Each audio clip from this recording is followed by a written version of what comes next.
하나님 말씀은 시편입니다.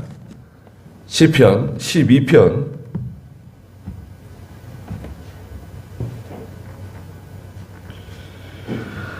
1절부터 8절 마지막까지 보도록 하겠습니다.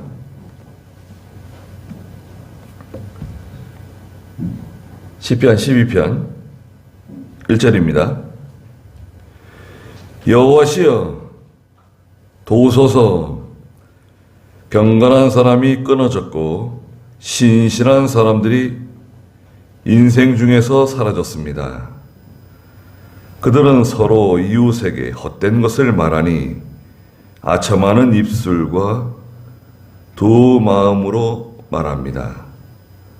여호와께서 모든 아첨하는 입술과 자랑하는 혀를 끊으실 것이니 이는 그들이 말하기를 혀로 우리가 이길 것이고 입술은 우리 것이니 누가 우리의 주인이랴 라고 하기 때문입니다. 여호와께서 말씀하시기를 가난한 사람이 짓밟히고 궁핍한 사람이 탄식하니 내가 이제 일어나서 비웃는 자로부터 그를 안전한 곳에 둘 것이다 라고 하십니다.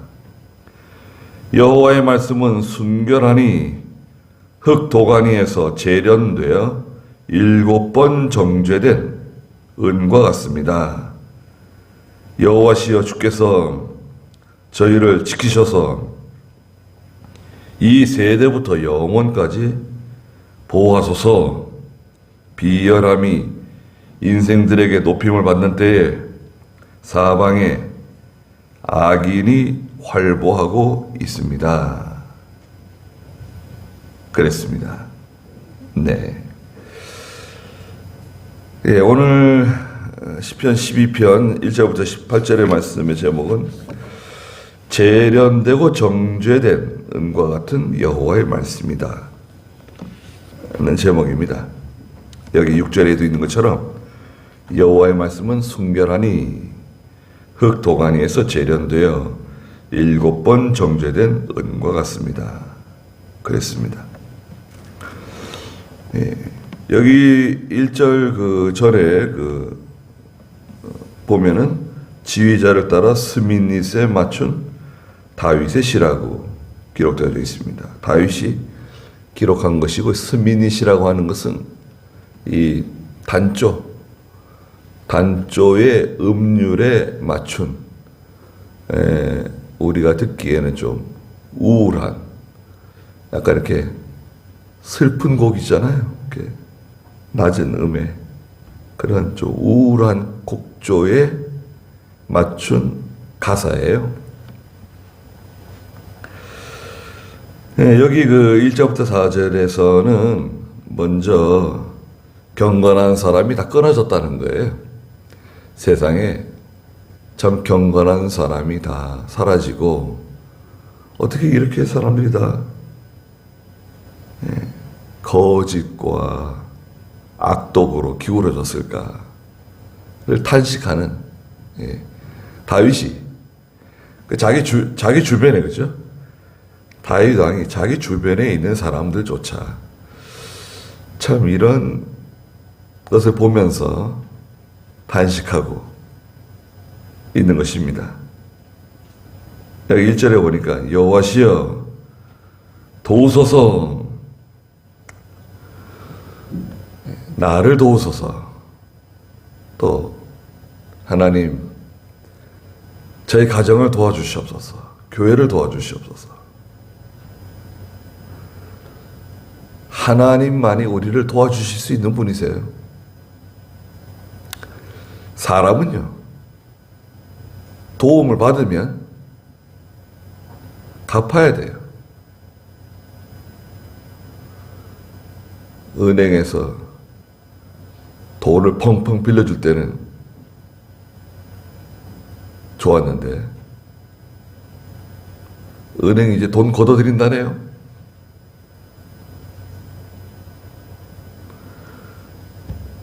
이제는 은행이 돈 걷어들이는 방법은 뭡니까? 이자를 올리는 거예요. 이자를 올리면 이제 풀어놓은 돈이 들어오는 겁니다. 은행에서 돈을 풀을 때, 국가에서 돈을 풀을 때는 반드시 기억해야 될 것이 뭔가요? 이것을 걷어들일 때가 온다는 겁니다. 조만간. 그걸 준비해야 돼요. 지금 나라도 막 풀고 있죠. 재난지원금? 이름 갖다 붙이는 건 선수예요. 전 그 돈 쓰기 싫어가지고 안 받고 있는데 왜 주는 걸 안 받냐고 어떤 목사님이 그러더라고요. 왜 주는 걸 안 받냐고.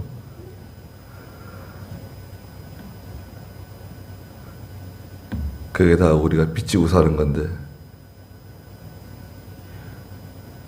그 돈 몇 푼 받아 쓰고 돈이 있어서 돈도 없지만 진짜 그 돈 나라에서 주는 돈 받는 건 정말 불쾌하고 기분 안 좋습니다. 우리 자녀들이 다 갚아야 할 돈이에요. 좋아할 거 하나도 없어요. 그 좋아하는 사람들은 제정신 아닌 겁니다. 나라가 망해도 내 건 챙긴다. 이런 주의예요.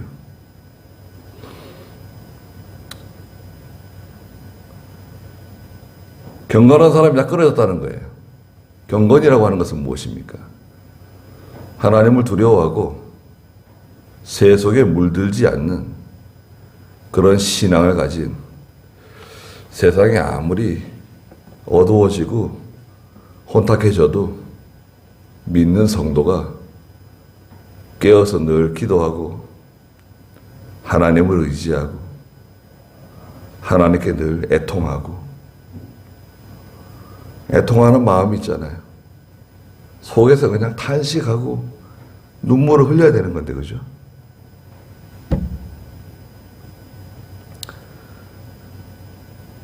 저도 이번에 총회에 있었는데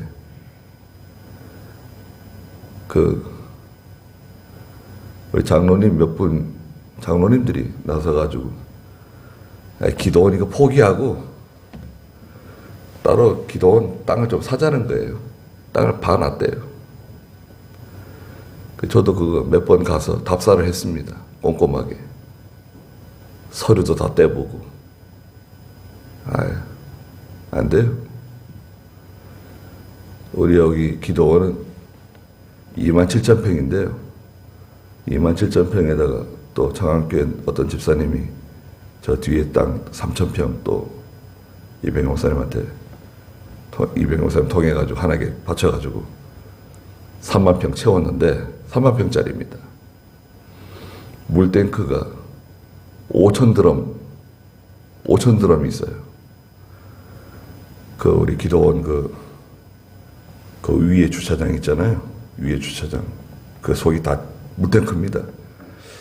이병영 목사님은 그분 건축공학을 전공하지 않았는데 그게 물탱크 그게 한 2,000드럼인가 들어가고요. 저기 식당 뒤에 대강당 밑에 일부분도 물탱크가 있고요. 여러 군데 물탱크가 있습니다. 그럼에도 불구하고 우리가 여름 사경에 하고 이러면은 물 아껴 쓰라고 막 그러잖아요. 우리 샤워 한 번 하는데 물 틀어놓고 막 계속하면 한 드럼 쓰는 건 금방입니다. 물. 샤워 한 번 하는데 물 엄청 쓰는 겁니다. 근데 거기 물탱크도 얼마 안 되고 전기는 우리 기도원에 900kg 들어와요. 900kg. 신대원하고 기도원하고 전기, 숙소, 목사님 기도실, 대예배 강당, 거기도 건물이 좀 있는데 다 때려 부수고 새로 지어야 돼요. 2,500평밖에 안 돼요. 안에 3만 평짜리. 그거 우리 건 하나님께서 저와 여러분들에게 주신 거예요. 여러분들 겁니다. 그에 나가가지고 제가 간곡하게 부탁했습니다. 의정부에 있는 땅도 그렇고 이 광주 기도원도 하나님께서 우리에게 주신 땅이다. 그 재산권을 포기하면 안 된다. 주신 걸 왜 포기하냐. 야곱처럼 달려 들어가지고 빼앗지는 못할 망정 그걸 포기하면 안 되는 거 아니냐. 그거. 우리가 다 애통하고 회개하고 하나님께 부르짖자. 제발 좀. 그리고 금요일 토요일 30-40명씩 목사님도 올라와서 예배 준비하면서 기도하고 말씀 준비하지 않냐. 그거 얼마나 귀합니까? 전에 물 끊고 전기 끊고 이랬을 때 저 혼자 갔어요. 한겨울에 그냥 동태처럼 얼어 죽는 줄 알았어요. 너무 추워가지고 아주. 다 올라오라고 전화해가지고 다 올라오라 그러고. 지금 많이 올라옵니다. 이제 물도 뭐 다 쓰고 전기도 다 써요. 경건한 사람이라고 하는 것은 야고보 1장 27절에 있는 것처럼 하나님을 두려워하고 세속에 물들지 않는 신앙인데, 우리가 하나님 말씀 위에 견고하게 서 있는 사람이에요. 이렇게 우리 내부적으로, 우리 심령적으로 들어보세요. 우리 심령적으로 경건한 사람이 돼야 되고, 그렇죠? 우리 심령적으로. 또 우리의 이 믿음으로 사는 생활이, 내 생활이 하나님께 딱 이렇게 모든 소망을 두고, 그죠? 지난주에 말씀처럼 하나님께 소망을 두고, 하나님께 닻을 내리고 움직이면 안 돼요. 다른 데 신경 쓸 게 없어요. 왜 다른 데 신경 쓰지 말아야 되냐? 그거는 오래 가는 게 아닙니다. 이 세상에 있는 것들은 오래 가는 게 아니에요. 그건 하나님께서 우리에게 잘 사용하라고 일시적으로 우리에게 맡기신 거예요. 내 건강도 내 게 아니에요. 여러분 우리가 이렇게 걸어 가다가 잠을 자다가 뭐 이렇게 앉아 있다가 혈관 하나만 딱 막혀보세요. 혈관 하나만 막혀도요, 당장 난리 납니다. 죽는 거 아니면 푹 맞는 거예요. 이 목 뒤로 이 동맥이 지나가는데요, 이렇게 목이 뻐근하고 말이죠. 여러분 목 뻐근하고 그러잖아요. 피곤해서 그런 건데, 아니면 이 혈관이 부어서 그런지도 모릅니다. 혈관이 붓게 되면 어떻게 되죠?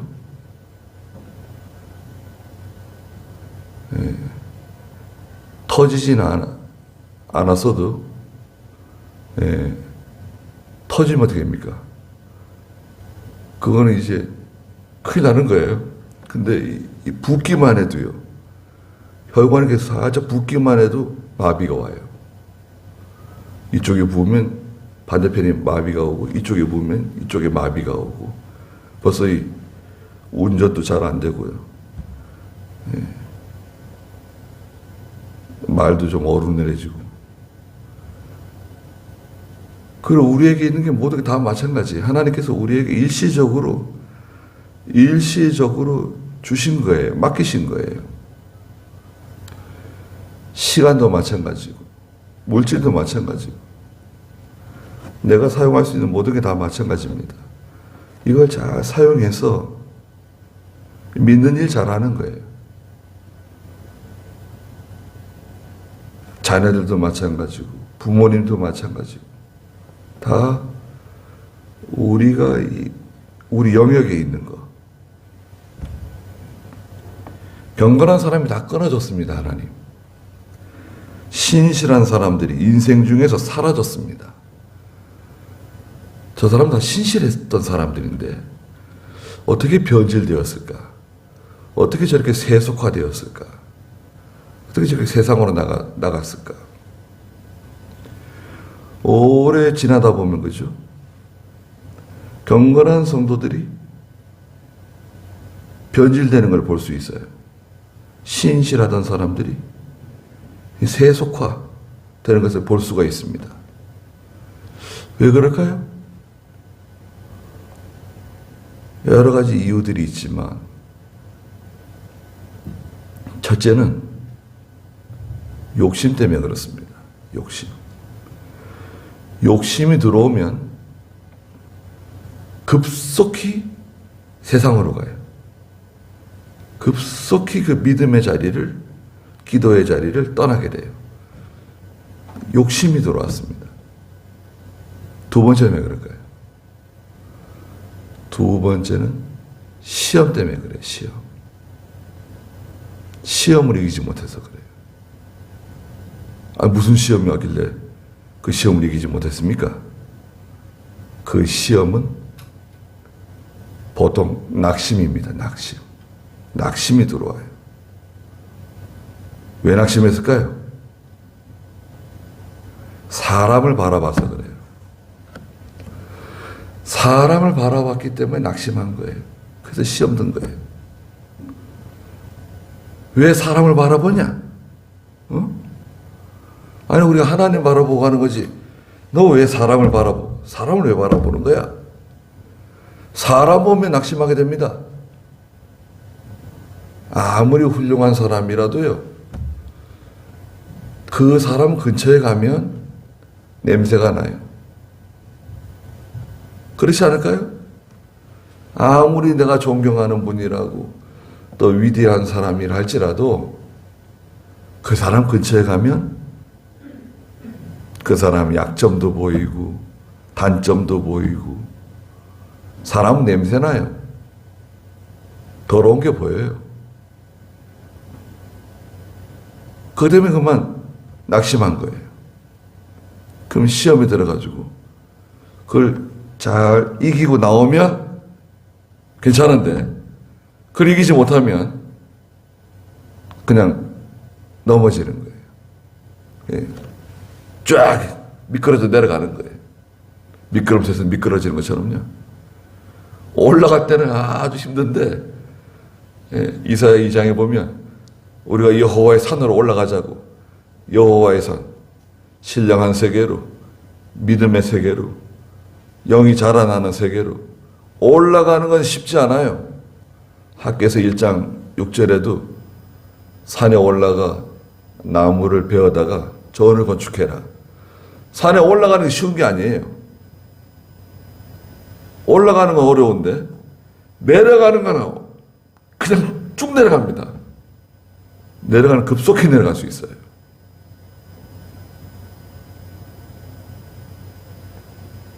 그거를 잘 피해서 이겨서 시험을 이기고 낙심할 듯 하면서 낙심하지 않고 예.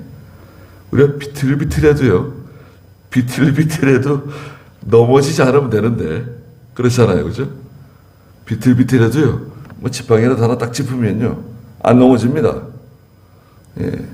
연세가 드시면요 다리도 아프시고 다리가 아프고 무릎이 아프고 몸이 무거워지잖아요. 몸이 이제 무거워집니다. 몸이 이렇게 무겁지? 내 몸이 너무 무거워지게 돼요. 왜냐하면 기운이 없어서 그래요. 기운이 없으니까 몸이 무겁고 다리는 아프고 무릎도 아프고 그럼 지팡이 쓰면 좋아요. 내가 허리도 안 굽었는데 왜 지팡이 쓰냐 그러는데 아니에요. 허리 굽었을 때는 지팡이 쓰는 게 허리 굽기 전에 지팡이를 쓰는 거예요. 그 할머니 할아버지 쓰는 그런 지팡이 말고요. 등산할 때 쓰는 지팡이들 있잖아요. 가볍고 그 산책할 때 쓸 수 있도록 나오는 것들이 있어요. 좋은 것들. 지팡이 쓰는 게 뭐 오히려 세련돼 보여요. 강남에도요. 점심시간 때 지팡이 들고 운동합니다. 점심 먹고 사람들 지팡이 들고 도로에서 저기 인도에서 왜? 지팡이 짚고 운동하면 훨씬 다리에 무리가 안 가거든요. 넘어지지 않아야 돼. 넘어지지 않도록 조심하십시오. 신앙적으로. 한 번 넘어지면 회복되는데 시간이 많이 걸려요. 이 사람들 보니까요. 경건에서 떠난 사람들 보니까 2절에 특징이 있어요. 특징. 신실함을 버리고 경건에서부터 미끄러져 내려간 떠난 사람들은 그들은 서로 이웃에게 헛된 것을 말하니 거짓말입니다. 허황된 거짓된 거. 또 이 세상에 속한 거. 뭐 하면 뭐 돈 번다. 뭐 하면 잘 된다. 뭐 아파트가 어떻고 뭐 자꾸 이제 세상으로 나가는 거예요. 거기에 마음이 다 가지고 있어가지고 만나서 뭐 얘기하면 그냥 세상에 있는 얘기 하는 거예요. 다른 얘기 안 하고. 다른 얘기 안 해요.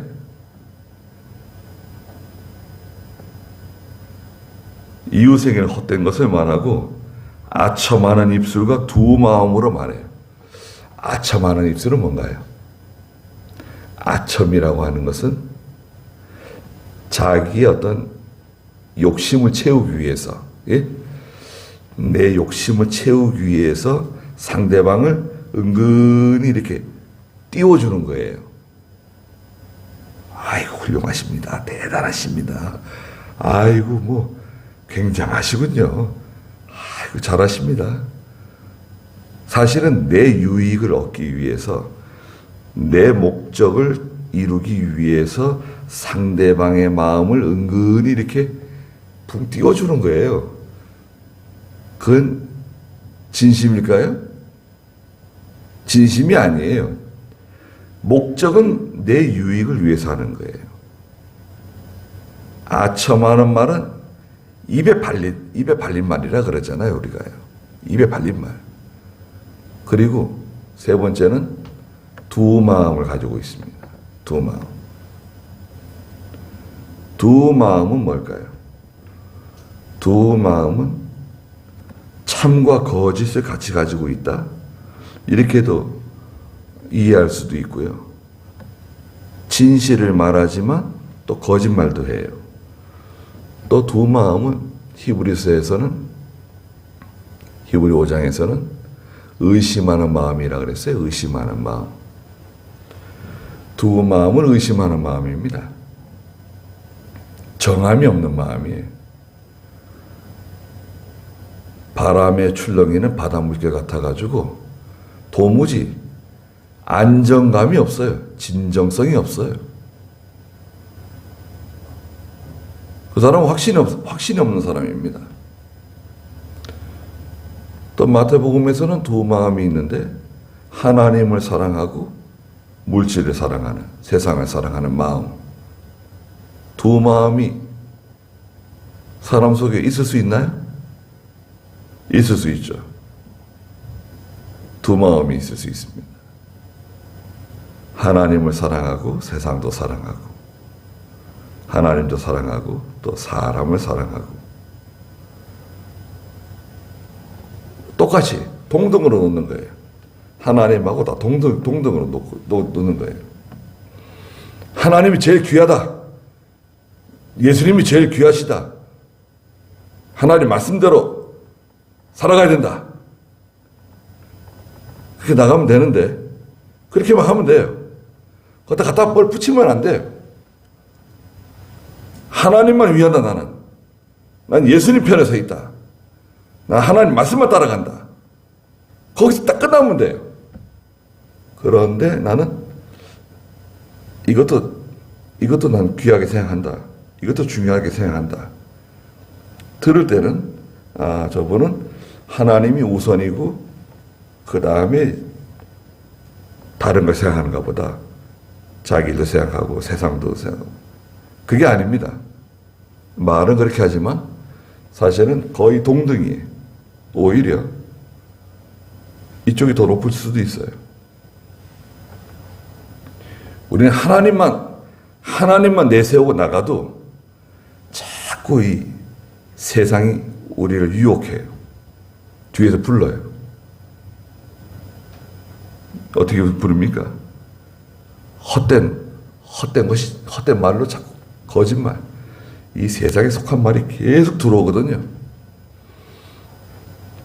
사람들은 거짓말합니다. 사람은 여러분 우리도 그렇지만 거짓말하는 사람이에요. 진실을 말하지 않고 뭔가 이중적이죠. 이중적이에요. 친한 친구하고 아주 가까운 사람들끼리는 속의 얘기를 다 해요. 그렇지만 어떤 경우에는 그렇게 얘기하지 않죠. 완전 다른 얘기를 합니다. 뭔가 다른 얘기. 한 입으로 두 가지 말을 하는 거예요. 두 말을 하는 거예요. 거짓이죠. 완전히 우리가 진실할 수 있는가? 그러기 쉽지 않은 것 같아요.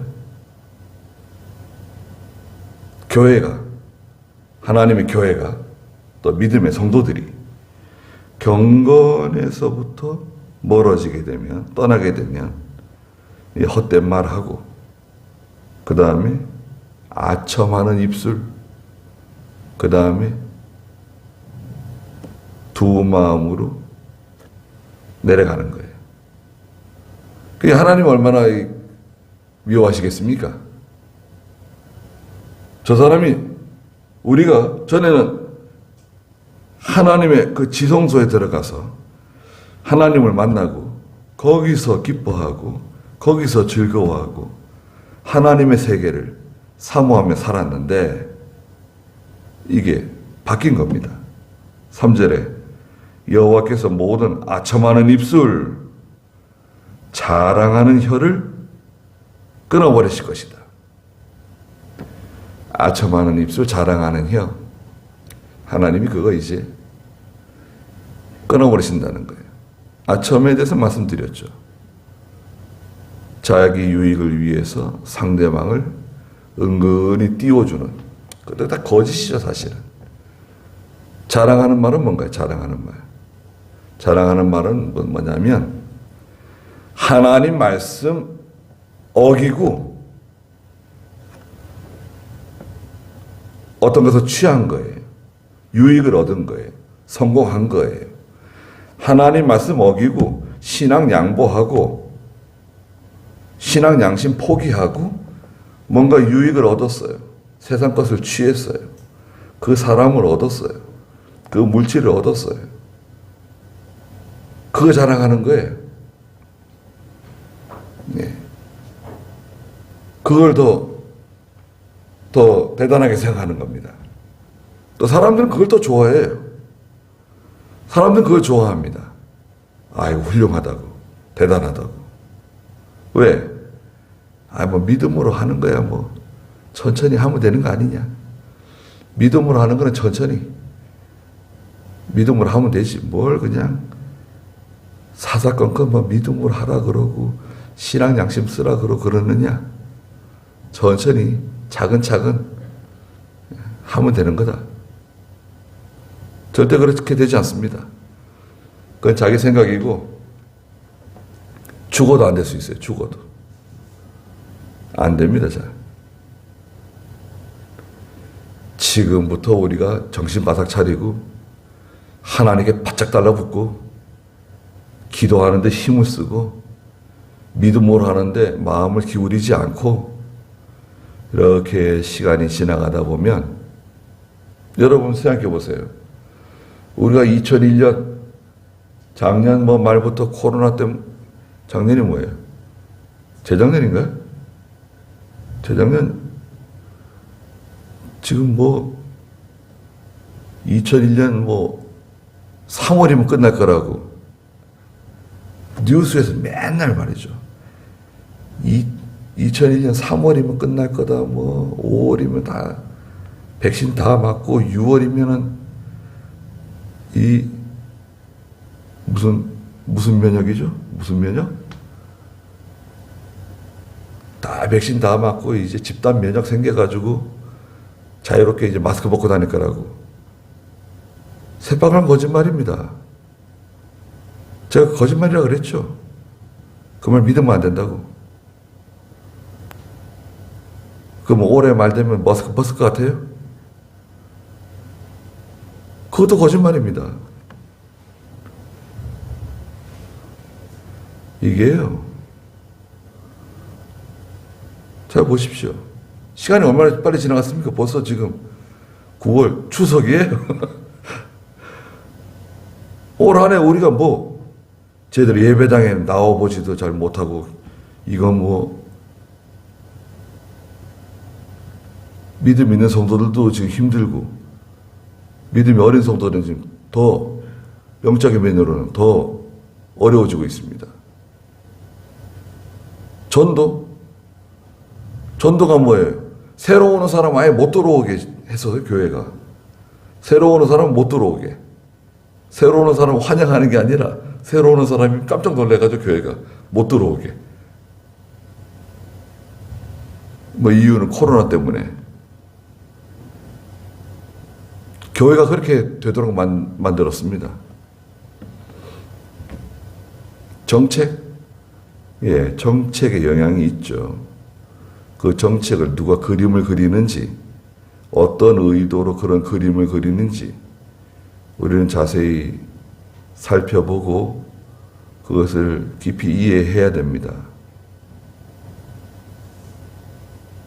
많은 교회들이 지금 어려움을 당하고 있죠. 많은 교회들이 문을 닫았습니다. 중고시장에 교회 의자, 강대상, 피아노, 교회 물건들이 어마어마하게 나오고 있습니다. 그분들이 그 개척하고 교회에 세울 때 얼마나 심혈을 기울이고 기도하고 애를 써가지고 교회를 시작했는데 코로나가 와가지고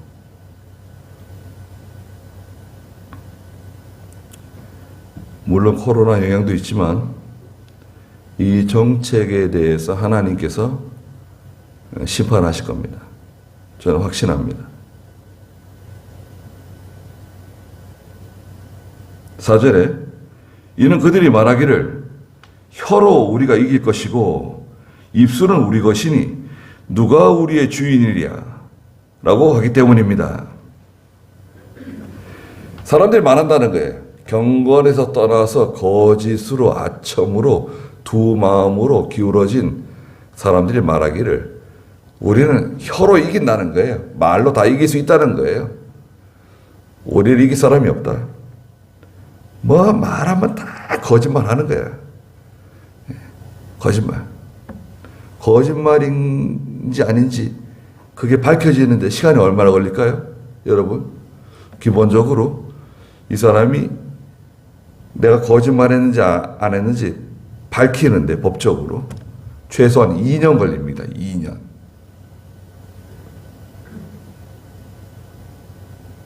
그럼 그 사람이 밝혀야 돼. 내가 밝히는 거 아니에요. 나는 참말이라고 얘기하는데 변호사를 사고 소송을 걸고 1심, 2심, 3심까지 가고 그 중간중간에 재심을 신청하고 이리 걸고 저리 걸어가지고 최소한 2년 걸려요. 내가 한 말이 거짓말인지 아닌지 밝히는데 2년 걸려요. 돈 들어가고 시간 들어가고 억울해서 병날 수 있어요. 그 사람이. 내 거짓말 밝히는 사람이. 거짓말 하는 게 쉬울까요? 편안할까요? 거짓말 안 하는 게 쉬울까요? 거짓말 하는 게 쉽죠. 거짓말 하면 일이 쉬워지는 거예요. 거짓말 하면 되지 뭐 까짓거. 한번 거짓말 하는 거예요. 봤다. 들었다. 뭐 어떻게 했다. 그거 밝히는데 그게 시간이 많이 걸립니다. 거짓말로 재미 본 사람은 계속 거짓말 하는 거예요. 거짓말로 돈 버는 사람, 거짓말로 자리 차지하는 사람, 교회 안에서 거짓말이 들어오고 다 거짓말 하는 거예요. 잘못했다는 말은 안 해요. 왜? 뭐도 잘못했다 그래요. 비굴하게.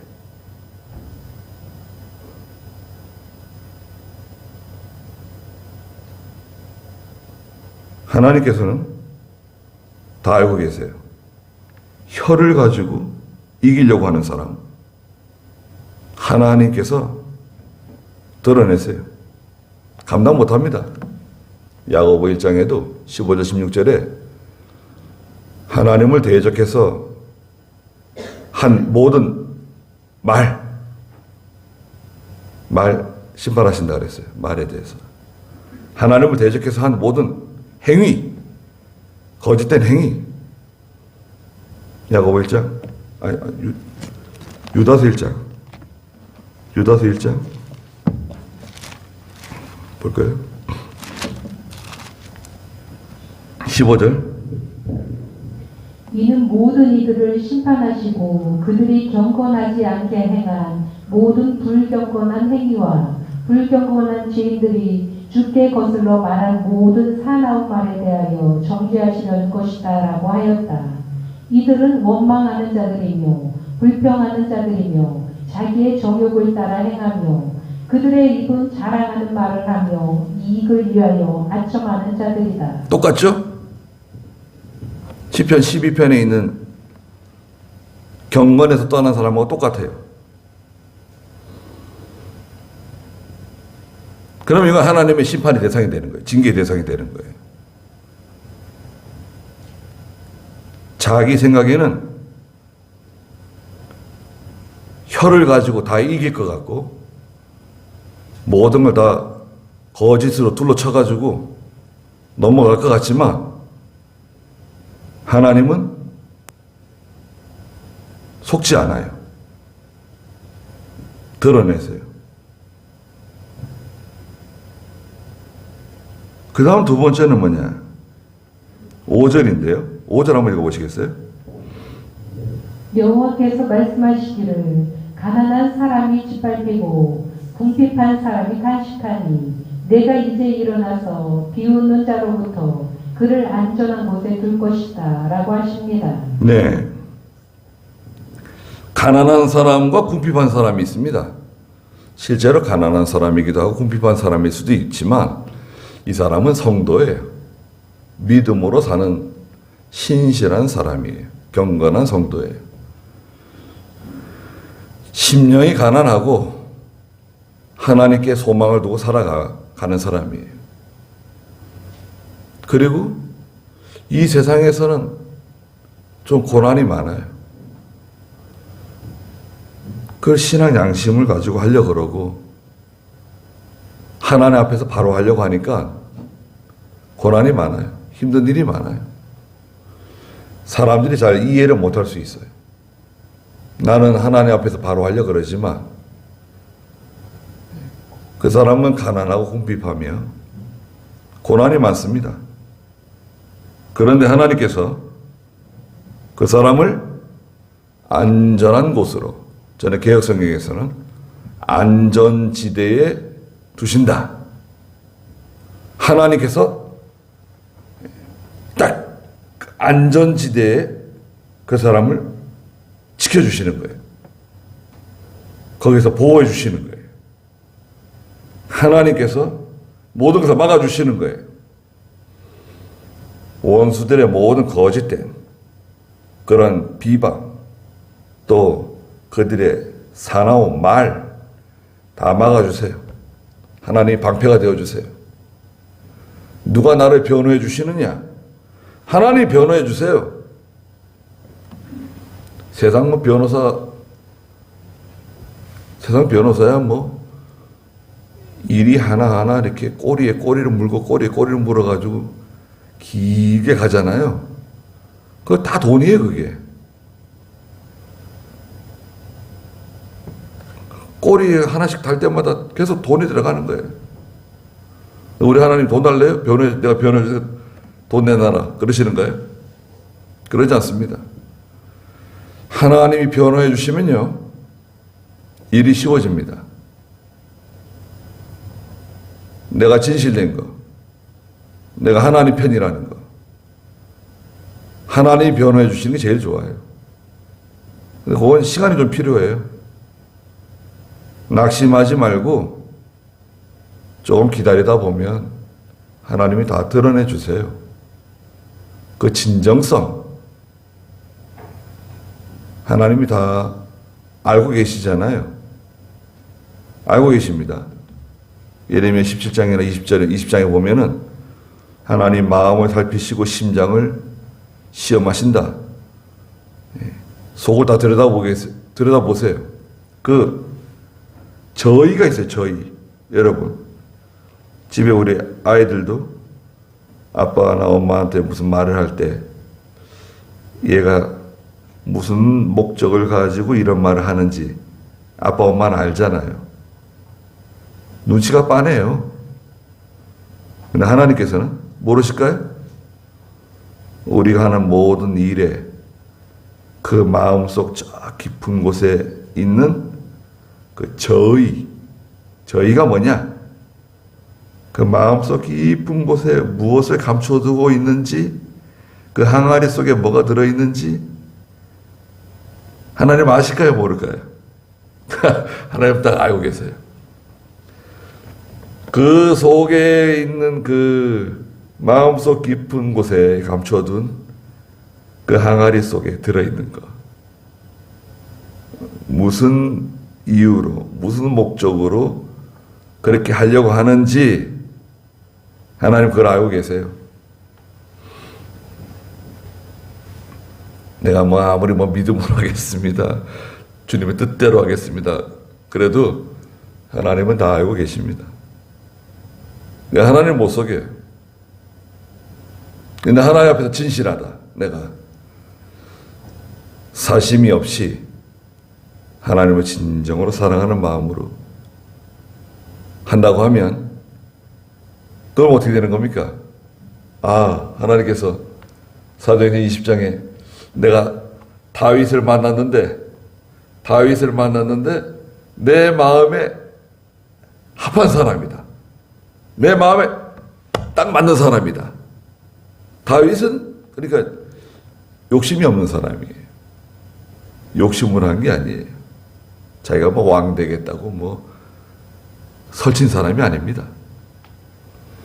자기가 스스로 나타나가지고 나를 따라라, 그렇게 된 게 아니라 이거죠. 하나님의 마음에 합한 사람, 아브라함은 야고보세 내 친구라고. 아브라함은 내 친구다, 내 벗이다, 벗. 하나님께서 아브라함을 내 벗이라고, 친구라고 그렇게 인정받는다는 게 참 대단하잖아요. 우리는 하나님께서 뭐라고 그 중간쯤에 갈 수 있을까요? 중간쯤.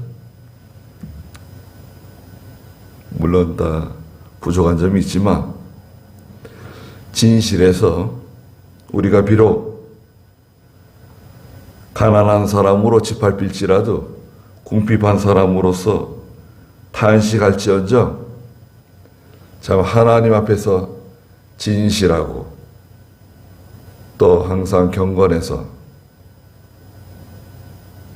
하나님 반드시 갚아주십니다. 하나님은 갚아주세요. 그냥 내버려 두시지 않습니다. 그러니까 기대해도 좋아요. 문제는 세 번째입니다. 6절. 6절 한번 같이 한번 읽어볼까요? 다 같이. 자, 6절 시작. 여호와의 말씀은 순결하니 흙 도가니에서 재련되어 7번 정제된 은과 같습니다. 자, 하나님의 말씀이 있어요. 하나님의 말씀은 정제된 순은과 같다는 거예요. 그럼 하나님 말씀에 뭐 불결한 게 들어있다는 건가? 그렇진 않죠. 하나님의 말씀은 마치 흙도가니 있잖아요. 지금은 우리가 뭐 용광로라 그러는데 용광로 전기 용광로에 전기. 포항제철이나 뭐 현대제철 당진에 있는 거 전기에 전기. 어마어마한 전기를 쓰는 거예요. 도시 한 도시가 쓸 전기를 그 용광로가 다 쓰는 겁니다. 거기다가 저기 고물상에서 막 끌어다 모은 거 산더미처럼 쌓아둔 녹슨 쇠들 큰 차 실어가지고 갖다 쏟아붓잖아요. 그거에 용광로에다 다 집어넣는 겁니다. 그냥 집어넣으면은 거기 뭐 아무리 뭐 강철, 뭐 알루미늄, 무슨 잡철 다 녹슬어가지고 다 썩어진 철이라도 용광로에 들어가면 다 그냥 걸러지는 거예요. 얼마나 뜨겁습니까, 용광로? 그런데 이제 과거에는, 예전에는 흙이에요, 흙도가니에요. 진흙으로 만든, 말하자면 풀무예요, 풀무. 용광로. 대장간에서. 그 이제 대장장이가, 그 풀무가 아니고, 이 바람 집어넣는 거 있잖아요. 거기 푹푹 불면 이제 열이 들어가가지고 쇠도 녹이고, 뭐, 금도 녹이고, 은도 녹이잖아요. 녹여가지고 어떻게 합니까? 그 찌꺼기를 걸러내요. 찌꺼기를 걸러내는데, 한 번, 두 번, 세 번, 네 번, 5번, 6번, 7번 걸러낸 은이에요. 그 순은이죠. 찌꺼기나 혼합물이 다 제거된 깨끗한 순은과 같은 하나님의 말씀인데요. 이것을 여러분 살짝 뒤집어가지고 생각해 보세요. 무슨 말이냐면 그런 정제된 7번 정제된 하나님의 말씀을 붙잡고 가는 성도는 어떻게 될까요? 풀무불에 들어가요.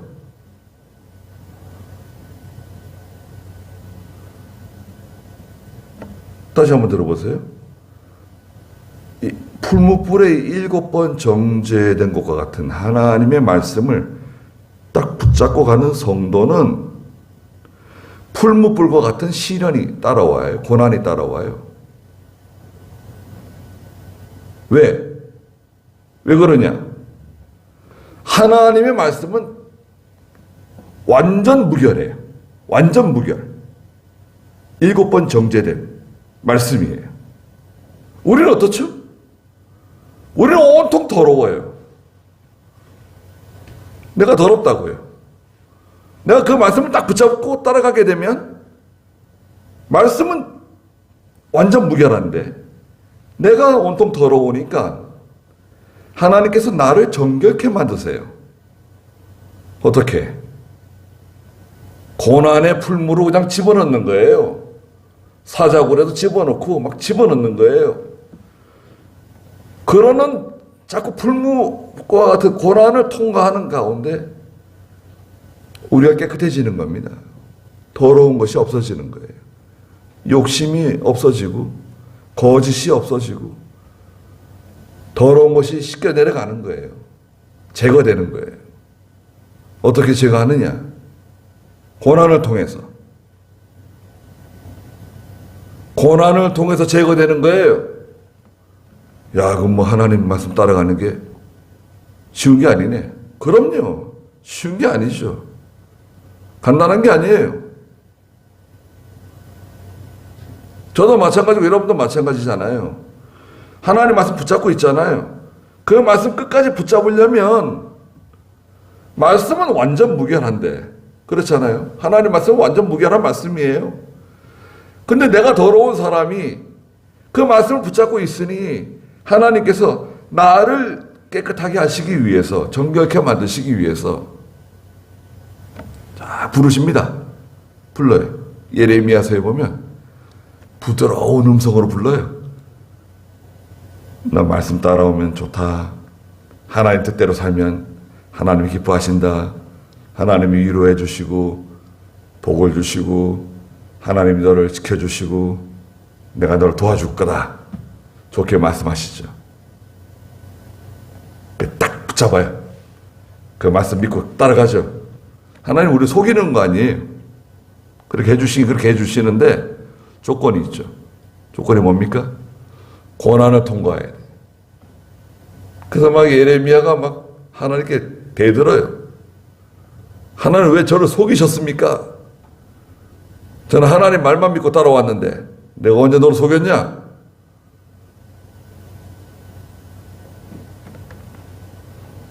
내가 깨끗해져야 되는데요. 여러분, 하나님 말씀은 정제된 수능과 같은 완전 무결한 말씀이에요. 그런데 그 말씀을 붙잡고 따라가겠다는 건 나는 어떻습니까? 나는 너무 더러워.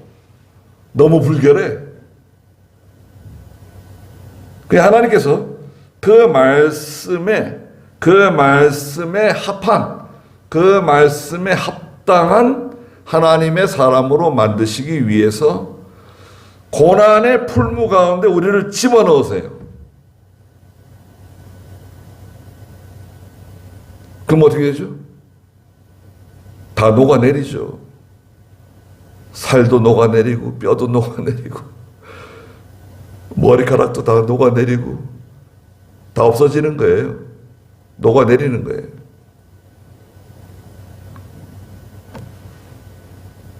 그렇게 해서 새 사람을 만드는 겁니다. 고난을 통과한 하나님의 백성들. 계시록 14장에 계시록 7장 보고 좀 마실까요? 계시록 7장에 보면 저 사람들은 누굽니까? 물었더니 7장 14절 13절부터 읽어보세요. 계시록 7장 13절. 그때 장로들 가운데 하나가 내게 대답하여 말하기를 이 흰 두루마기를 입은 자들은 누구며 어디에서 왔느냐고 하므로 내가 그에게 말하기를 나의 주님 주께서 아십니다 하니 그가 내게 말하였다. 이들은 큰 환난으로부터 나오는 자들인데 그들은 어린 양의 피에 자신들의 옷을 씻어 희게 하였다. 네, 이 사람들은 큰 환난으로부터 나오는 사람들이라는 거예요. 말세 성도, 경건한 하나님의 백성들, 이 사람들 봐라. 흰 옷을 입은 그리스도의 신부로서 많은 환난을 통과해서 어린 양의 피에 자신의 옷을 깨끗하게 씻어 희게 한 사람들이다. 그 고난을 통과할 수 있나요? 그럼요, 통과할 수 있죠. 고난 가운데 들어가면, 풀무 가운데 들어가면 거기 누가 계시죠? 사드락 메삭 아벳느고가 우상에게 절하지 않다가 풀무 가운데 떨어졌습니다. 세 사람이 풀무 가운데 떨어졌는데 거기 몇 사람이 있었죠? 네 사람이 있었어요. 네 사람. 그 느부갓네살이 보고 아니 우리가 던진 사람은 세 사람인데 저기 왜 네 사람이 있냐? 나머지 한 사람은 누굽니까? 예수님께서 거기 함께 계셨어요. 고난 가운데 들어갈 걱정 하나도 없어요. 왜 걱정이 없냐? 거기 예수님이 함께 하세요. 그래서 경건한 하나님의 백성이 희귀한 시대를 만났다. 그들은 모두 아첨하는 입술, 자랑하는 혀,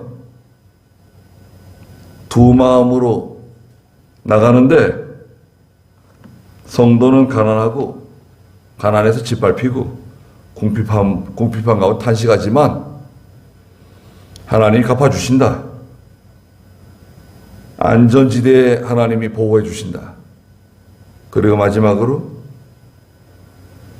하나님의 말씀은 순결하고 흙동안에 7번 정제된 은과 같은데 성도가 그 말씀 붙잡고 나가면 풀무불을 통과한다.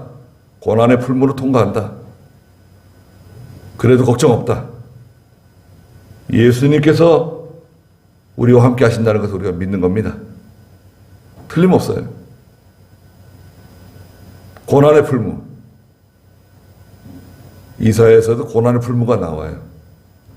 이스라엘 백성들을 고난의 풀무 가운데 던졌다고 말씀하세요. 걱정 없습니다. 기도하겠습니다. 거룩하신 하나님, 경건한 성도가 희귀한 시대를 만났습니다. 저희 가운데 믿음을 더해 주시고 하나님을 사랑하며 새 속에 물들지 않는 신앙을 잘 지켜나가는, 유지하는 저희가 되게 해 주시옵소서. 사람들은 세상을 사랑하고 물질을 사랑하고 이 세상에 있는 것들에 소망을 두고 살아가지만 저희가 가난하고 비록 궁핍할지라도 하나님으로 인해서 살아가는 저희가 되게 해 주시옵소서. 여호와의 말씀은 순결하며 흙동안에 7번 정제된 은과 같아서 그 말씀 붙잡고 살아가는 성도에게 고난의 풀무가 기다리고 있으나